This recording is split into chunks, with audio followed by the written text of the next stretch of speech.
기업 시작하시죠. 네. 예, 예. 애플 얘기 좀 하겠습니다. 네네네. 뭐 제가 애플 빤 거 뭐 다들 뭐 아시는 분은 다 아실 거고요.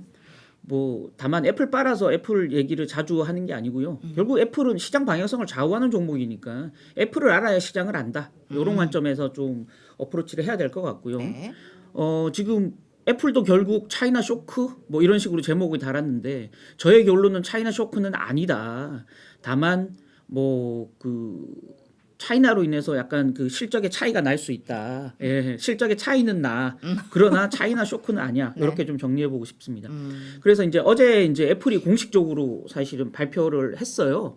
그래서 그 전에 이제 계속 정조우 지금 중국 내에 이제 이 해당 공장에서 계속 그 감염자가 확산되고 있고 공장 내에 뭔가 좀 그 감염 격리 조치들이 이루어지고 있고 생산에 뭔가 문제가 있다라는 얘기를 제가 월가 이슈에서도 한번 전해드렸었는데 공식적으로 이제 애플이 확인을 했습니다. 정조우 공장, 팍스콘 공장이 지금 글로벌 아이폰의 70%를 생산하고 있는 공장이고요. 아이폰 14만 모면 생산량의 80%를 차지하고 있기 때문에 거의 절대적이다. 정조우 공장이 잘 안 돌아가면 애플의 아이폰 14 생산은 굉장히 어려움에 처할 수밖에 없다라는 건데 지금 팍스콘 정조우 공장이 생산량이 일시적으로 좀 줄어들고 있다라고 얘기했어요. 아이폰 14 프로하고 프로 맥스를 중심으로 생산량이 일시적으로 줄어들고 있다라고 얘기했고 그래서 프로하고 프로 맥스 가격이 비싼 고가 제품이죠. 출하량이 줄어서 고객들이 제품을 받아보는데 대기하는 시간이 길어지고 있다라고 얘기했어요. 근데 이건 사실은 굉장히 이례적인 겁니다. 애플은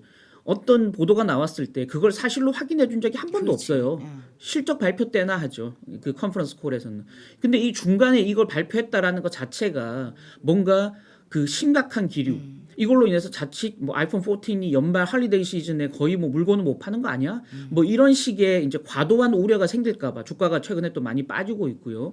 그러다 보니까 그런 어떤 부정적 기류를 조기에 차단하자라는 차원에서 입장을 발표한 거기 때문에 하나는 그만큼 좀 분위기가 좋지 않다.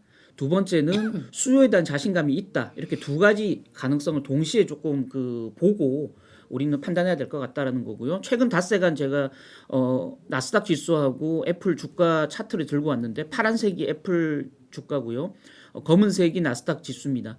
애플 주가가 너무 언더퍼폼하고 있는 흐름을 보이고 있죠. 일주일간 나스닥 지수가 마이너스 3, 애플은 마이너스 9 이렇게 지금 빠져 있습니다. 단기적 악재는 좀 불가피하겠죠.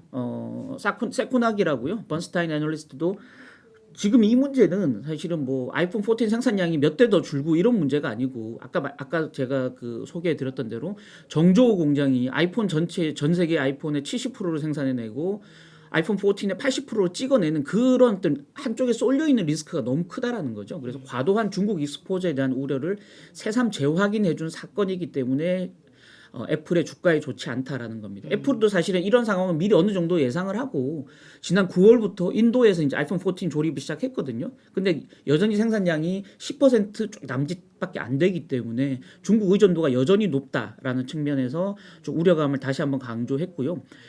특히나 이제 세코나기는 최근 2년간 아이폰 판매량이 워낙 강한 판매 사이클을 보였기 때문에 지금 현재 나와 있는 실적 추정치도 너무 높게 잡혀 있다. 그래서 실적 추정치도 좀 하향 조정될 수밖에 없다. 이게 생산량 차질이 아니라 하더라도 너무 과하게 불리시하게 지금 실적이 잡혀 있다 이렇게 보고 있는 거고요.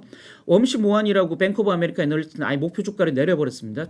소폭이죠. 160에서 154달러로 공급 차질로 인해서 이번 분기 아이폰 그러니까 전체 아이폰 판매량이 600만 대 정도 줄어들 거다. 원래 9천만 대 정도 생산 지금 잡아놨었는데 초도 물량을 그 중에 한 600만 대가 줄어들 거다. 그래서 8,400만 대 정도로 보고 있는 거고요.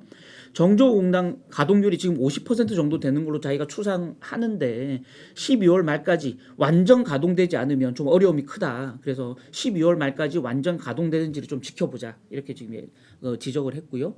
다만 아이폰 생산 차질이 이게 이번이 처음이냐는 거죠. 그러니까 제가 갖고 온 데이터는 흔히 있던 일이라는 거 제가 데이터를 갖고 온 겁니다. 그래서 지금 앞에 차트 아이폰 그 매출인데요. 분기별 매출인데요. 지금 앞에 빨간색은 2020년 9월 분기하고 12월 분기고요. 뒤에 파란색은 작년 9월하고 12월 분기입니다. 지금 9월 대비해서 12월 그 분기의 매출이 확 늘어난 게 보이시죠? 근데 문제는 2020년, 21년 둘 다 이 9월에 이번처럼 똑같이 아이폰 생산에 차질이 있었다라는 거죠. 그래도 매출이 저렇게 가파르게 늘어났다는 겁니다. 2020년에 어떤 일이 있었냐? 코로나가 기승을 부리던 때였죠. 2020년 9월은. 그래서 폭스콘 공장이 가동이 엄청나게 차질을 빚었어요. 근데 또 문제는 카메라 모듈을 LG 이노텍에서 공급받는데 구미 공장이 그때 완전히 그냥 생산이 안 됐어요. 그래서 LG 이노텍 구미 공장이 며칠간 영업 그 공장을 못 돌렸거든요. 그래서 폭스콘이라는 완제품을 만드는 조립 공장도 안 돌아갔지만 카메라 모듈을 공급하는 LG 이노텍을 비롯한 주요 부품업체 공장도 잘 안 돌아가다 보니까 지금 원래는 이제 9월 그 11일이었나요? 10 며칠에 아이폰 12를 그 공개하고서 9월 중순부터 양산한다고 했는데 이게 9월 말까지 열흘 이상 지금 양산이 미뤄졌어요. 그럼에도 불구하고 역사상 역대급의 판매량을 12월 분기에 기록했다라는 거죠. 아이폰 그 12는. 그리고 작년에 어떤 일이 있었냐. 시진핑 주석이 유엔 총회에 갔었습니다. 9월에. 그래서 2060년에 중국도 탄소 중립을 하겠다라고 선언하면서 돌아오자마자 그 환경부를 비롯한 중국 정부 부처 장관들을 다 불러 모아서 공장 밀집 지역의 전력량을 줄여라고 지시를 시진핑이 했어요. 우리도 탄소 중립 이행을 하겠다라고 하면서. 그래서 공장을 다 가동을 못 돌아가게 해버렸어요.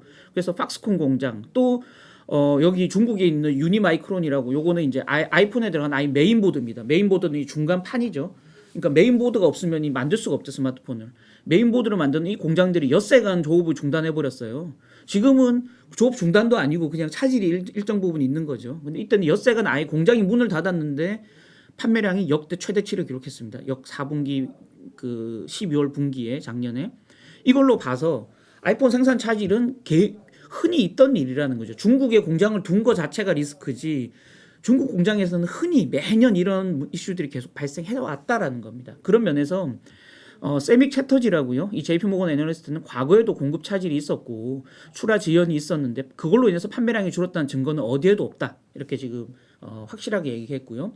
생산 차질이 문제냐? 결국 관건은 수요다라는 거죠. 그래서 이 채터지 JP모건 애널리스트는 경기 침체 우려에도 $1,000가 넘는 아이폰 14을 사겠다는 수요가 여전하다는 게 긍정적이다라고 얘기했고요.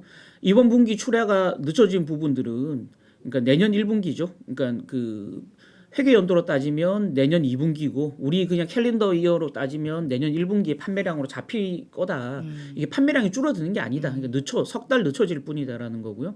대기 시간이 늘어도 소비자들이 기다릴 의향을 가지고 있는 제품이 아이폰이다. 그래서 전 세계 어떤 IT 하드웨어 중에서도 수요 파괴가 가장 적을 품목이 아이폰이다. 그래서 아이폰 걱정은 하지 마라 이렇게 얘기를 했고요. 댄 아이버스 최고의 IT 애널리스트죠. 이분도 연말 쇼핑 대목에 직격탄을 맞을 수는 있다. 그래서 애플 회계 연도로 1분기에 아이폰 판매량이 3% 정도 줄어들 것 같다. 그러나 이걸로 인해서 뭐 실적이나 목표 주가를 내릴 정도는 아니다라고 얘기했고요. 결국은 수요가 아닌 공급발 악재일 뿐이다라고 얘기했고 견조한 수요 전망은 여전히 유효하고 이걸로 인해서 애플 주가가 빠진다면 싸게 살 수 있는 좋은 기회다라고 얘기를 했고요. 데니엘 플렉스라고 뉴버거 버먼의 그 애널리스트도 단기적으로는 다소 부정적인 심리가 있을 거다. 그러나 중장기적으로는 견조한 수요를 봐야지 단기적인 공급 차질을 봐서는 안 된다라고 얘기했고요. 프로급 초기 반응도 워낙 좋았기 때문에 앞으로 1, 2년 뒤까지 보면 좋은 시기가 올 거다. 애플에는 팬데믹에도 어려운 환경에서 맷집이 강하다는 걸 증명했기 때문에 이번에 이 중국 제로 코로나로 인한 악재도 사실상 강한 맷집으로 버텨낼 거다. 이렇게 정리할 수 있을 것 같습니다.